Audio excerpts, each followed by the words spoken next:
Hello friends, আসসালামু আলাইকুম। খাদিজাস কিচেনে তোমাদের সবাইকে ওয়েলকাম।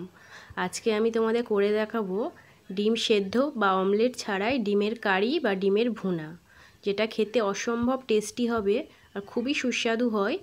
এটি থাকলে তোমাদের আর অন্য কিছুর প্রয়োজন হবে না। তো চলো দেখে নেওয়া যাক।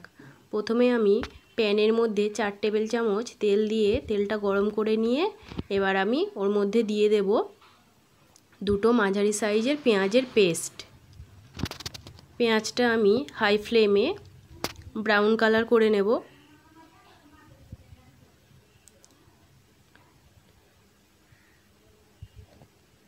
পেঁয়াজটা মোটামুটি লাল হয়ে গেছে। এবার আমি ওর মধ্যে দিয়ে দেব 2 টেবিল চামচ আদা রসুনের পেস্ট।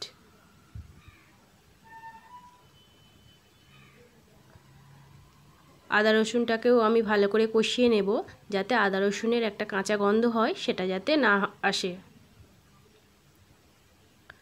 আদা রসুনটাও আমার কষানো হয়ে গেছে। এবার আমি ওর মধ্যে দিয়ে দেব একটা বড় সাইজের টমেটো আর দিয়ে দেব দুটো চেরা কাঁচা লঙ্কা। তোমরা চাইলে লঙ্কাটা কম বেশি করে নিতে পারো। এবার আমি দিয়ে দিলাম 1 টেবিল চামচ লবণ।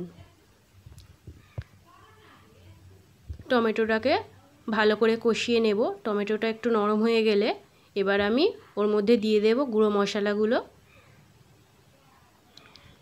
1/2 চামচ লঙ্কা গুঁড়ো, 1/2 চামচেরও কম হলুদ গুঁড়ো, 1/2 চামচ জিরে গুঁড়ো, 1/2 চামচ ধনে গুঁড়ো আর দিয়ে দেব 1 চামচ কাশ্মীরি লঙ্কার গুঁড়ো। এটি আমি কালারের জন্য দিয়েছি, তোমরা স্কিপ করতে পারো। গুঁড়ো মশলাগুলো ভালো করে কষিয়ে নেব। একটু পানি অ্যাড করলাম। পানি দিয়ে মশলাটাকে লো ফ্লেমে 3-4 মিনিট মতো ভালো করে কষিয়ে নেব।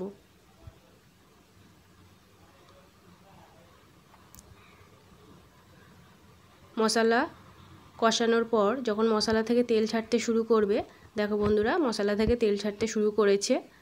এবার আমি ওর মধ্যে দিয়ে দেব 1 বাটি পানি।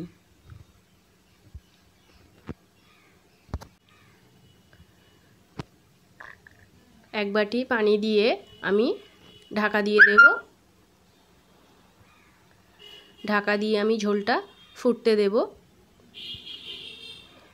ঝোলটা আমার ফুটে গেছে। এবার আমি ওর মধ্যে ডিমগুলো ভেঙে ভেঙে দিয়ে দেব। ডিমটা আমি একটা বাটির মধ্যে ভেঙে নিয়েছি। 4টে ডিম আমি ঝোলের মধ্যে দিয়ে দেব। তোমরা চাইলে ডিম কম বেশি নিতে পারো। 4টে ডিম আমি দিয়ে দিয়েছি। এবার আমি ঢাকা দিয়ে একদম লো ফ্লেমে 5 মিনিট মতো রান্না হতে দেব। 5 মিনিট পর আমি ঢাকনা খুলেছি। ডিমটা অনেকটা সেদ্ধ হয়ে গেছে। আমি এবার একটা কাঁটা চামচের সাহায্যে আস্তে আস্তে ডিমগুলোকে উল্টিয়ে দেব।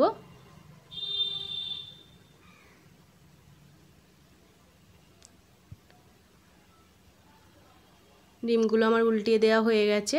আমি আবারও ঢাকা দিয়ে আরও 5 মিনিট মতো রান্না করে নেব। তো অসম্ভব টেস্টি হয় এই রান্নাটি, তোমরা একবার বাড়িতে করে দেখো বন্ধুরা। 5 মিনিট পর আমি ঢাকনা খুলেছি।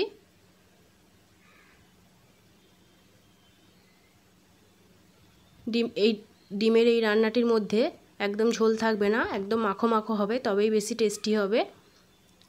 তারপরে আমি দিয়ে দিলাম 1/2 চামচ মতো গুঁড়ো গরম মশলা।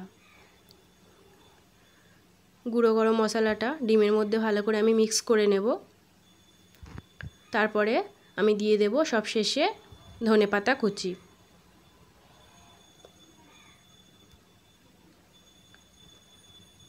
ধনেপাতা কুচিটা দিয়ে আমি আবারও ঢাকা দিয়ে দেব।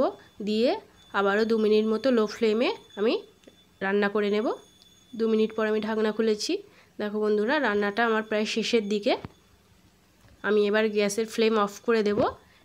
এরকমই হবে মাখো মাখো। তোমরা একবার নুনটা চেক করে নিও। যদি ভালো লেগে থাকে তাহলে আমার চ্যানেলটিকে সাবস্ক্রাইব করে লাইক শেয়ার কমেন্ট করে দিও।